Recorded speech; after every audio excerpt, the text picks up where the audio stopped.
बिस्मिल्लाहिर्रहमानिर्रहीम, अस्सलाम वालेकुम। आपने अक्सर कभी देखा होगा मौत से चंद सेकंड पहले लोगों की हालत क्या होती है अस्पतालों में, दीगर जगहों पर। लेकिन जो इजराइल के फौजियों के साथ इस वक्त हो रहा है, आप उसका अंदाजा नहीं लगा सकते। जिन वीडियोस को इसराइल छुपाना चाह रहा था वो वीडियो सामने आ गए, और जिस झूठ को वो बोल रहा था वो खुलकर सामने आया है।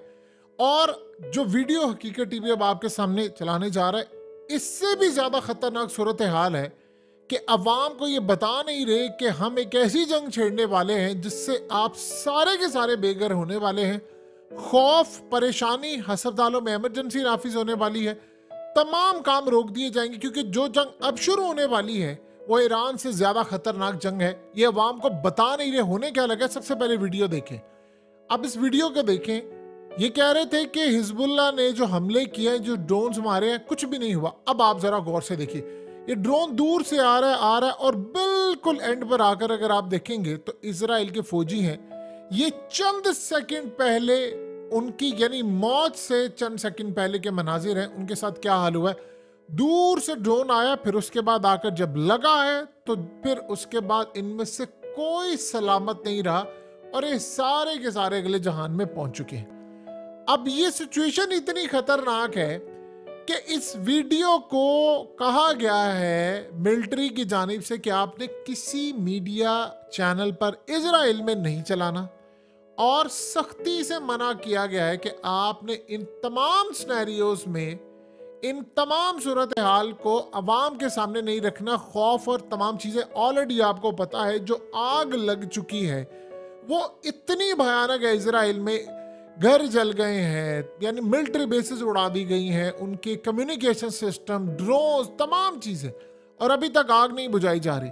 और उसके बाद इन्होंने कहा जी कुछ नहीं हुआ। इस वक्त पिछले 48 घंटे में सैकड़ों फौजी मारे गए हैं इनके, सैकड़ों फौजी। ये तो सिर्फ समझ ले टिप ऑफ द आइसबर्ग है, ये तो सिर्फ एक ट्रेलर है, आपको पता ये चला है।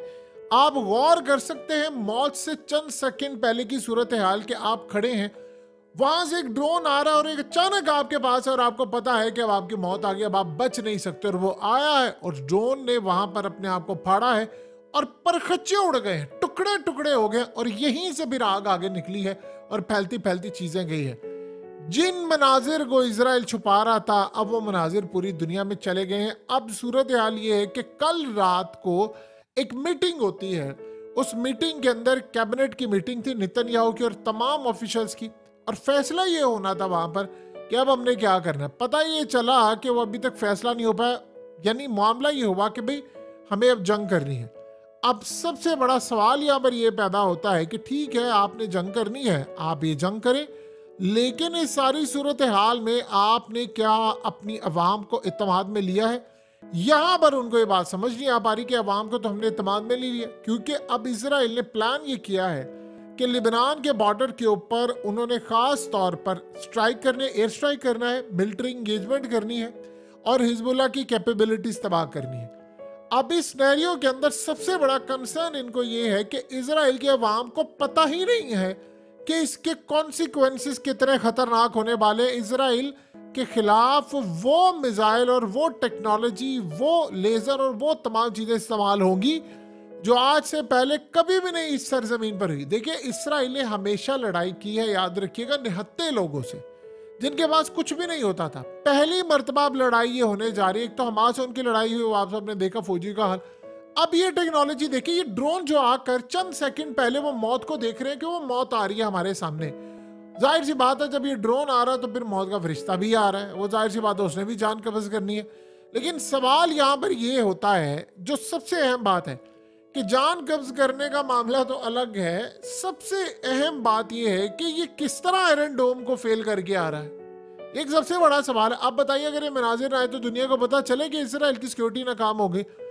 अब आप सोचे, इन्होंने एक दफा भी नहीं कहा, कहते हैं हमारा कोई फौजी नहीं मारा गया, कुछ भी नहीं हुआ। ये देखिए आप उनकी हालत क्या है। तो असल में पब्लिक को पता ही नहीं है कि इसके जो खतरनाक नताइज आने वाले हैं, यानी इस ऑपरेशन के, उसमें सबसे बढ़कर बात यह है कि हिजबुल्लाह ने वहां से जो रॉकेट मार रहे हैं, लॉन्ग रेंज है, उसमें कई लोगों की बिल्डिंग्स तबाह हो जाएंगी, घर तबाह हो जाएंगे, मिलिट्री तबाह हो जाएगी, अस्पतालों में इमरजेंसी नाफिज हो जाएगी, स्कूल कॉलेजेस बंद करना पड़ेंगे, मार्केट्स क्लोज करना पड़ेंगी, पूरी की पूरी जंग छिड़ जाएगी। ये कोई हमास वाला ऑपरेशन थोड़ी है। ये याद रखिएगा, वो गजा में हो रहा था, वो गजा में था, वो इसराइल के ऊपर उसके असरात सिर्फ थे कि रॉकेट्स आते थे। ये सीधा इसराइल पर हमला होगा। देखिए, इसराइल ने लेबनान पर हमला करना है, उन्होंने पलट कर जवाब देना, और ये सीधा इसराइल पर हमला होगा। तो तब इसराइल में ये पहली मर्तबा जंग आएगी। जैसे मिसाल के तौर पर ईरान ने अब हमला किया निवाते में एयरबेस और फलाना, ये तमाम चीजें, वो तो उन्होंने 72 घंटे पहले बताया था। यहाँ क्या सूरत हाल है? देखिए, हिजबुल्लाह के पास तकरीबन 2 लाख से 2.5 लाख के करीब रॉकेट और मिसाइल है, और ये जो मिसाइल है, ये सबसे सबसे अहम बात ये है कि इसमें जो टेक्नोलॉजी इस्तेमाल है ये बिल्कुल एक्यूरेट है। यानी आप ये देखें, इनकी एक्यूरेसी इतनी बेहतर हो गई है, ईरान ने टेक्नोलॉजी देकर दी है कि अगर वो निवातम पर मारना चाहे, किसी कमर्शियल बिल्डिंग को मारे, किसी जगह को भी उड़ाना चाहे तो वो उड़ा सकते हैं। उसकी वजह ये है कि इनका जो इंफ्रास्ट्रक्चर है, सिविलियन एरियाज है। देखिए, जब जंग होती है तो फिर सिविलियन एरियाज में भी जंगें जाती हैं, फिर तमाम जगहों पर जाती है, क्योंकि वो इनके मारेंगे सिविलियन। तो ये तो नहीं हो सकता कि वो खाली मिलिट्री टारगेट करें, वो सिविलियन एरियाज को करेंगे, फिर इनको वहां से निकालना पड़ेगा। अब उनको पता नहीं है कि ये शायद इजराइल की शायद सबसे बड़ी हिजरत होने जा रही है। देखिए, हमेशा से इनका एक एलिया प्रोग्राम होता था कि बाहर से लोगों को लाना है, इजराइल आबाद करना है। अब इजराइल से लाखों लोगों की जो हिजरत होगी, वो उसका आप अंदाजा भी नहीं लगा सकते। इसीलिए वो डरे हुए हैं, और उनको ये बात समझ नहीं आ रही कि करना क्या। उनको ये लग रहा है कि वो ट्रैप में आए हैं, और हिजबुल्लाह ने उनको ईरान के कहने पर इतना बुरी तरह ट्रैप किया है कि अब इस ट्रैप में बुरी तरह फंसे हुए। अब सबसे बड़ी बात यह है कि वो कह रहे हैं कि इस सिनेरियो में जो कॉन्सिक्वेंसेस होंगे, इंफ्रास्ट्रक्चर, बिल्डिंग्स, कम्युनिकेशन सिस्टम पूरे मुल्क में हो सकता है मोबाइल बंद करना पड़े, हजारों की हिसाब से लोगों की जिंदगियां खतरे में है।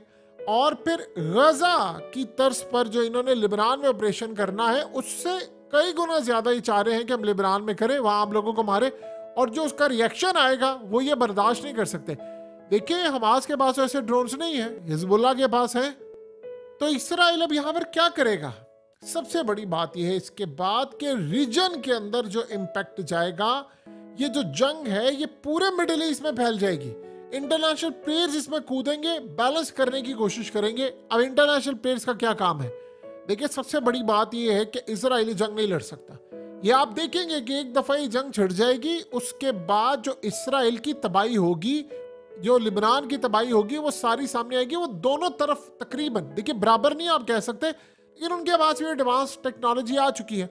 अब अगर आप इनकी मैरून बेस उड़ा रहे हैं इसराइल की, अगर आप ये ड्रोन्स आ रहे हैं और यानी उनका आयरन डोम की बैटरीज उड़ा रहे हैं, आप रेडार सिस्टम उड़ा रहे हैं, आप गरकत के दरख्त तबाह करें, आप तमाम चीजें करें, तो वो करते करते तो यहाँ तक सिलसिला आएगा। सो इस सारी सूरत हाल में पहले जंग थी गजा में, रफा में, अब जंग होगी इजराइल पर। अब उनके लोगों को अंदाजा होगा कि शायद हमें उसकी जो तबाही है वो फेस करना पड़े। इसके बाद सबसे बड़ी बात यह है कि इजराइल पर हमला जो होगा वो बहुत ज्यादा खतरनाक होने वाला है। उसमें साइबर हमले भी होंगे, और ये अपनी आवाम को नहीं बता रहे, और ऐसा लग रहा है कि लोग एयरपोर्ट्स की तरफ भागेंगे, लाखों के हिसाब से लोग यहाँ से जाने की कोशिश करेंगे, क्योंकि ये जंग इनके कंट्रोल से बाहर नहीं। अभी तो ये गुफ्तगू हो रही है ना कि आप ठीक है जी डील करें, कोई जी वो फलाना करें, कैदियों का तबादला करें, फलाना करें, ये करें, वो करें, फिर बाद में बात होगी कि हिजबुल्लाह के साथ आपने करवानी है डील। तो याद रखिएगा, फिर हिजबुल्लाह ने काम क्या करना है? उन्होंने काम ये करना है कि ठीक है, हम एक सूरत जंग बंदी करेंगे कि आप इस जंग बंदी में हमास के साथ भी लड़ाई खत्म करें, पूरे फलस्तीन में, गजा में, ये तमाम जगहों पर लड़ाई खत्म करें, देन हम आपको आगे बढ़कर ये फैसिलिटीज देंगे और ये काम करेंगे। तो बताइए कि सारी सूरत हाल में फिर क्या होगा? ये मानेंगे? हुआ ये है कि इस वक्त यूरोप, अमेरिका और मिडिल ईस्ट की कंट्रीज, उन्होंने इसराइल पर दबाव डालना शुरू कर दिया है कि आप इस जंग को मत बढ़ाएं, मत बढ़ाएं, और बार बार वो कह रहे हैं कि आप इस जंग को मत बढ़ाएं, ये जंग सबके कंट्रोल से बाहर हो जाएगी। अब इसराइल ये कह रहे हैं जी मुझ पर हिजबुल्लाह की जानिब से हमला आ रहा है। अब वो हमला क्यों करें? वो हमला इसलिए करें, इन्होंने वहां पर जाकर स्ट्राइक किया है, ये समझ रहे थे, उन्होंने असल में ड्रोन्स मारे थे, इन्होंने स्ट्राइक किया, और उसके बाद उन्होंने फिर हमले जो शुरू किए हैं वो अब इनकी कैपेसिटी से बाहर है। अब होता क्या है कि वहां पर जो वीडियोस हैं वो बड़ी तेजी से वायरल होती हैं, जाती हैं, ये तमाम चीजें। सो अब पूरे इजराइल के अंदर वो वीडियो चली गई है। अब सबसे बड़ा मसला ये है कि इसराइल के पास इस वक्त जो हिजबुल्लाह के मुकाबले में एक ही चीज है सबसे ज्यादा एडवांस एयर डिफेंस सिस्टम, वो है आयरन डोम, जो कि उनके रॉकेट्स को रोकने के लिए उन्होंने रखा हुआ है। लेकिन प्रॉब्लम यहाँ पर यह है कि आयरन डोम तो हिजबुल्लाह ऑलरेडी तबाह कर चुकी है, यानी उसकी कई बैटरीज है ना, कहीं कोई एक जगह लगाए तो कुछ बैटरीज उन्हें तबाह की हैं। अब आप चाहे 100 लगा ले आयरन डोम्स, इतने तो है नहीं, चाहे आप जितने मर्जी लगा ले, सवाल यहाँ पर यह पैदा होता है कि एक दफा एक कैपेसिटी में तबाह करने की सलाहियत आ जाए किसी भी मुल्क के पास तो वो उसको उड़ा सकता है। अब जब उन्होंने आयरन डोम तबाह किया, रेडार सिस्टम तबाह किया, उनके पास एक सिनेरियो होता है, वो ड्रोन्स के जरिए स्कैन करते हैं, स्कैन करके उनको पता चल जाता है कि आयरन डोम कहाँ पर है, फिर वो उसको टारगेट करते हैं और वहां पर मिसाइल मारते हैं और वो तबाह हो जाता है।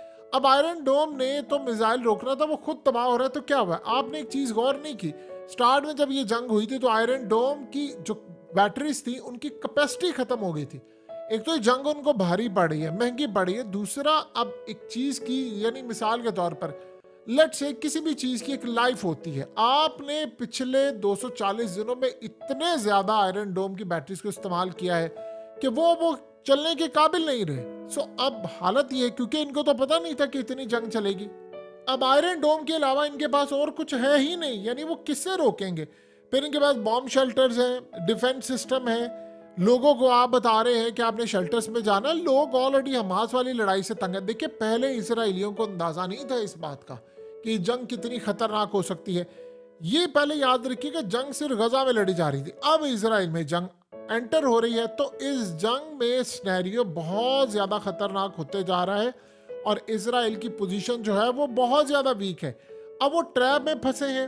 अब नेतन्याहू के बारे में वो कह रहे हैं सारा कुछ उसके ऊपर डाला जा रहा है कि भाई इस बंदे ने ट्रैप में फंसा दिया है। अब ये करते क्या है? ये कहते हैं कि जी इसराइल पर हमला हुआ है जी, हमारे को 20 के करीब जख्मी है फौजी, एक दिन 20 है, एक दिन 25 कह रहे हैं, एक दिन 7 कह रहे हैं, एक दिन 9 कह रहे हैं, इस तरह करके वो फिगर देते हैं।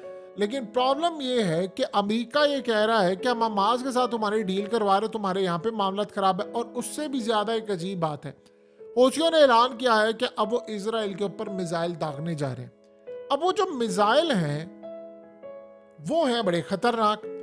वो मिसाइल जो वो दागने जा रहे हैं वो सीधे का सीधा जाकर इलात और दीगर जगहों पर हिट करेंगे। और वो कह रहे हैं कि अब जो मिसाइल है उनकी रेंज ज्यादा है, उसकी कैपेसिटी ज्यादा, और इसराइल इसको रोक नहीं पाएगा। यानी आपको पता नहीं चल पाएगा कि कौन सा मिसाइल कहां से आ रहा है, कौन सा कहां से, क्या सूरत हाल है। तो इसराइल के ऊपर आहिस्ता आहिस्ता जंग मुसल्लत हो रही है और इसके साथ अब इंटरनेशनल सपोर्ट वो खोते जा रहे हैं। देखिए हर जगह से इसराइल के खिलाफ कोई ना कोई इकदाम हो रहा है, लोग उनको कह रहे हैं, उनकी आवाम कह रही है कि भाई हम तंग आ गए हैं। और इंटरनेशनल सतह पर एक बड़ी अजीब सूरत हाल है कि जो मुल्क सपोर्ट करने की बात करता है उसकी अपनी आवाम उसके खिलाफ हो जाती है। यानी ये आपने कभी भी नहीं देखा होगा कि दुनिया में एग्जाम्स हो रहे हैं तो लोग वहाँ गजा के लोग जो किफ़ाया पहनते हैं उसको पहनकर आ जाते हैं। यानी अब इस सारी सूरत हाल में मसला ये पैदा हुआ है, स्टूडेंट्स दुनिया भर में एहतजाज कर रहे हैं, आप किन किन को रोकेंगे? आप सोचे ना कि बाइडन की अपनी कुर्सी खतरे में है तो वो कहाँ पर रोके? वो इनको कह रहे हैं कि यार आप ये मामला खत्म करें। अब इसराइल आखिरी उस मोड़ पर आ चुका है जहां पर उसके पास सिवाय कोई मामला तय करने के दूसरी ऑप्शन नहीं बची। अब वो ऑप्शन क्या है? एक ही ऑप्शन उनके पास बचा है कि जी नेतन्याहू की हम दे दे कुर्बानी और इस जंग को बंद कर दे। लेकिन वो जंग को बंद करते तो वो ये समझते हैं कि इसके बाद हमारे हाथ से सारी गेम निकल जाएगी। देखिए एक चीज बड़ी अजीब हुई है कि इसराइल को बिल्कुल अंदाजा नहीं था इस बात का। असल में हमास ने, हिजबुल्लाह ने, हौसियों ने, ईरान ने, इन्होंने स्टार्ट में अपनी पूरी कैपेसिटी दिखाई नहीं। इनको पता था कि जंग, देखिए जंग स्टार्ट करना आसान होता है, एग्जिट स्ट्रेटजी नहीं होती। ईरान को पता था कि मेरे पास एग्जिट स्ट्रेटजी क्या है, हमास को पता था, हिजबुल्लाह को पता था, लेकिन बाकियों को नहीं पता था। तो एग्जिट स्ट्रेटजी जो होती है वो अमेरिका के पास भी नहीं थी। अफगानिस्तान के अंदर वो आ तो गया तो उसको नहीं पता था कि निकलना कैसे है, तो वो यहां से निकल नहीं पाया और जिस तरह वो निकला फिर वो शिकस्त थी। अब इसराइल को भी एग्जिट स्ट्रेटजी नहीं मिल रही, क्या करेंगे आप वहां से उनसे गुफ्तगू करेंगे। अब हर कोई ये कह रहा है, आप हिजबुल्लाह को कहते हैं कि जंग बंदी करें, वो कहते हैं ठीक है कर देंगे, आप यहाँ से जंग खत्म कर दें। अब आपने हौसियों को कहा कि भाई आप हमले बंद कर दे, वो कहते हैं ठीक है इसराइल को आप रोक दो। अमेरिका ने उनसे रिक्वेस्ट की जाकर, ईरान के थ्रू, ओमान के थ्रू, कतर के थ्रू और न जाने किन किन ममालिक के थ्रू बात बनने को तैयार नहीं है। सो अब स्नैरियो यहाँ पर इजराइल के लिए खतरनाक है कि इंटरनेशनल सतह पर पूरी तरह मामलात खराब हो गए हैं। और अजीब सूरत हाल ये है कि यूरोप के कई ममालिक ने इजराइल को खुली वार्निंग जारी कर दी है कि हम आपके साथ इन मामलात में नहीं खड़े। असल में हुआ ये है कि ICJ में अब केस जो चला है उसमें वो तमाम के तमाम अब चीज़ें देख रहे हैं कि कौन से ऐसे ममालिक हैं जो इनको सपोर्ट कर रहे हैं, उनको भी कटहरे में लेकर आएंगे। अब यूरोप पीछे हटना चाह रहा है, अमेरिका आ रहा है, लेकिन यूरोप अब पीछे हटना चाह रहा है, वो कहते नहीं। अब अमेरिका पे भी मसला ये है कि जो इजराइल को सपोर्ट कर रहा है उस बंदे का बयान हो या उस पार्टी का हो या उस लीडर का हो, लोग उसके खिलाफ खड़े हो रहे हैं। जहां जहां ये मामला हो रहा है पूरी दुनिया के अंदर, आप देख लें दुनिया में बाकी क्या बात कहनी कि तुर्की के अंदर इंतखाब जो थे उनका जुर्लू क्या फिर गया। तो हर जगह पर आपको ये चीज होती हुई नजर आ रही है। लेकिन जो हिजबुल्लाह के साथ इस वक्त लड़ाई होने वाली है, आप सोच लें कि वो कम अज कम 500 गुना ज्यादा खतरनाक होगी जो यहाँ पर है, क्योंकि वहां बराबर का भी नुकसान हो सकता है। चले इन्होंने वहां पर जाकर आम सिविलियन मारने हैं या आम जाकर बिल्डिंग्स तबाह करनी है, तो वो अपने मिसाइल जो है 1.5-2 लाख उन्होंने जो रखे वो छोड़ देंगे। और अगला उनका प्लान ये भी है कि किसी तरह हम अपने जो फौज आए जंगजू हैं उनको भी इजराइल के अंदर उतार दें एक दफा। वो अंदर से आप बॉर्डर क्रॉस करवाना है, क्योंकि आप जब एक जगह इस तरह की सूरत हाल पैदा करें तो आप चले जाते। इस दफा प्लान उनका ये है। तो अगर वो एंटर हो गए तो क्या ये शहरों में उनसे लड़ पाएंगे? ये भी एक बड़ा सिनेरियो होगा। अगर वो जेट लाने के लिए तैयार है तो ये उड़ाने के लिए भी तैयार है, क्योंकि ईरान की इंश्योरेंस पॉलिसी है हिजबुल्लाह। अगर वो यहाँ पर नाकाम हो जाते हैं तो फिर ईरान को झटका लगेगा, क्योंकि उसकी ताकत इस वक्त खराब होगी और सबको पता है कि पॉलिसी किसकी चल रही है, हथियार कौन दे रहा है, मामलात कौन दे रहा है। तो अगले चंद दिन जो है वो इसराइल के लिए तो ट्रैप हो गए हैं। ये असल में ट्रैप इसलिए हुए हैं कि उन्होंने डाइवर्ट करके सारा ध्यान अपनी तरफ लगा लिया। इनको अब समझ नहीं आ रही कि हमने जाना कहाँ पर है, और इसीलिए ये तबाही का शिकार इस वक्त बुरी तरह होते हुए आपको नजर आ रहे हैं।